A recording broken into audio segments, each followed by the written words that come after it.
Hello everybody, Rubber Mold Man here, and for today's video I thought might as well show some rubber molds. These are two brand new mold designs, the very first time I've used them, and I thought it'd be kind of fun to share with you the demolding process, and we'll see how they turn out.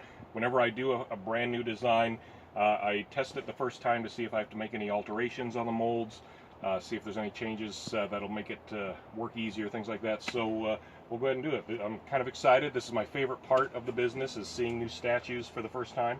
So I'll start with a small one here. Now I've gone ahead and taken the bolts and clamps off of both of these. So we will start here. This one's a fairly simple mold, no seam in it, so I don't think there's going to be any issue whatsoever with it. I actually had my young son cast this one for me when we were making the batch of cement, and there we go, perfect. Really cute frog on rock there. That's going to be absolutely beautiful once it's all painted up. Doesn't look like there's a pit in it. It's ready to cure for a little bit and then get painted, and it'll be ready to go.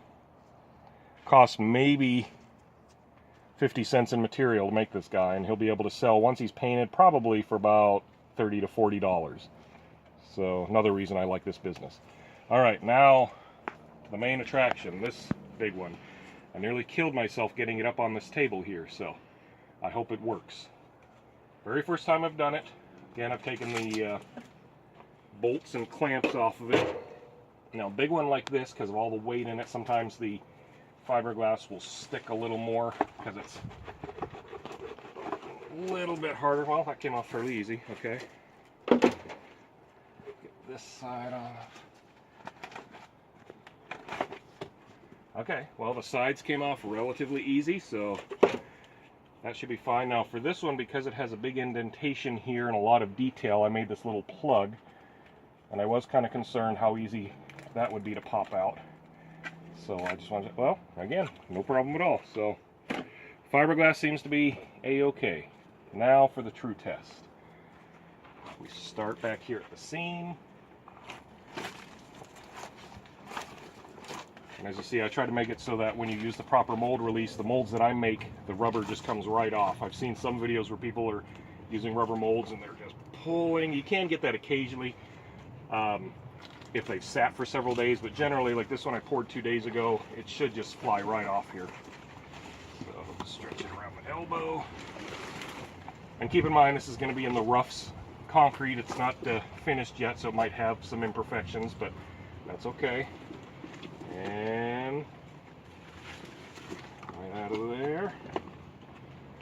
Voila! I see a couple pits, one little one in her face, and a couple in the tail on that. Absolutely nothing that can't be taken care of with the fill. In fact, I did a video regarding the fill process on how to take care of that. Otherwise, she looks like she's shaped properly.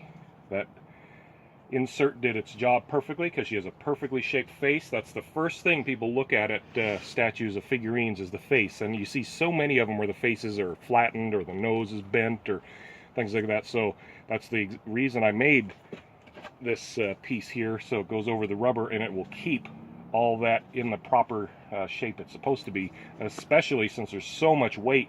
This is cast upside down, of course, so all the weight of all this cement is going to be on the face. So if there was any movement whatsoever, it would smush the face. That prevents that. So, and then seam back here, a little bit of a seam, which is expected when you have a seam in a mold, especially one this size, and that gets easily taken care of with the fill process. But otherwise, I'd say we have a winner. Two great molds. First time I used them, I knew this frog wouldn't be a problem. I've done enough mold work to know that he was not going to be an issue. This one, because of the size and complexity, I definitely wanted to test it, and I am very pleased that she came out pretty darn near perfect. I mean, a little bit of fill work. This statue, and a little interesting, I took note of how much material was used in this statue.